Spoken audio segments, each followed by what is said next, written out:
set in the wall of the debtor's prison. Peering in, Mosca could just make out a ponderous figure lying in its shirt-sleeves upon a bed of straw.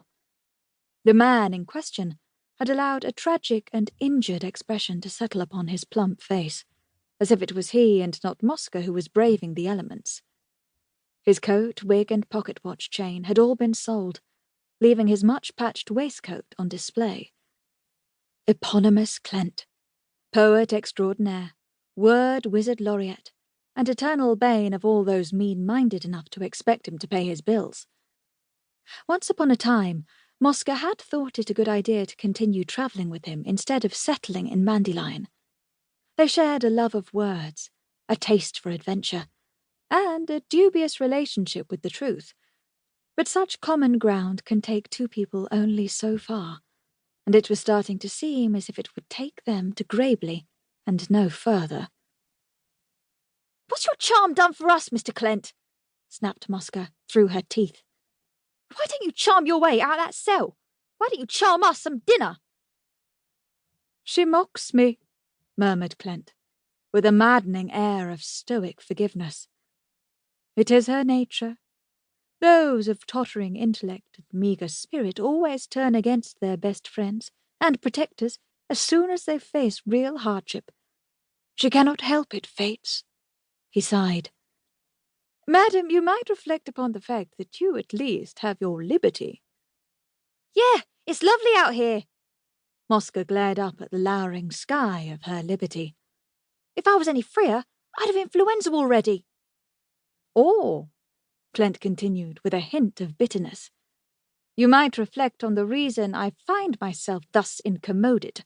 After all, you would insist on bringing him into this accursed town." Mosca made a crab-apple face. But here, sadly, Clent had a point. If it had not been for her, Saracen would not have been with them. For a good deal of her childhood, Saracen had been the orphaned Mosca's only friend and ally. And so she had taken him with her when she fled her damp and miserable home village. Since then, she had resisted all Clent's attempts to sell him, lose him, or lure him into a pie case. Mosca usually kept Saracen on a muzzle and leash, but on their first night in Grabley, a laughing ostler had made the mistake of assuming that if something waddles, it is funny, and that if it is funny, then it is harmless, and that if it is harmless, there is nothing to be lost by removing its muzzle. Clent had been thrown into the debtor's prison due to his inability to pay for the resultant damage to the inn.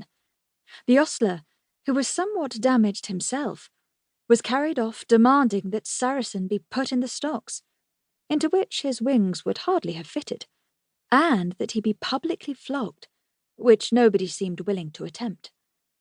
And by the time the townspeople had collected their courage and an array of long, sharp objects, Saracen had escaped into the countryside. Since that time, Saracen had been making a name for himself. That name was not Saracen. Indeed, the name was more along the lines of, "That hellfowl! Did you see what it did to my leg? Kill it, there it goes!" Or, "What's that fucking goose done now?" Every time Mosca begged, stole, or earned almost enough to pay off Clent's debt, another bruised and bleeding farmer would limp into town to report a shattered roof or a stunned mule. Clent would be blamed for Saracen's doings, and they would find themselves right back where they started. "Naturally, I would earn our way if I could," continued Clent in the same dolorous tone.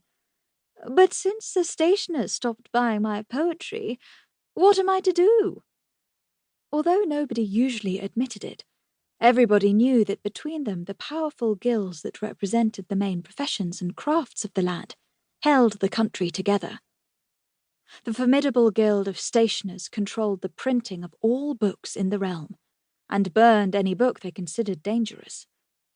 Most people were glad to leave them to this, for it was believed that reading the wrong book could drive you mad. The stationers appeared the lesser of two evils, albeit one with the tendency to correct your grammar while burning your neighbours. Clent had once worked as a spy for the stationers, and it was on their orders that he had travelled to Dandelion with Mosca at his heels. The stationers had not, however, ordered him to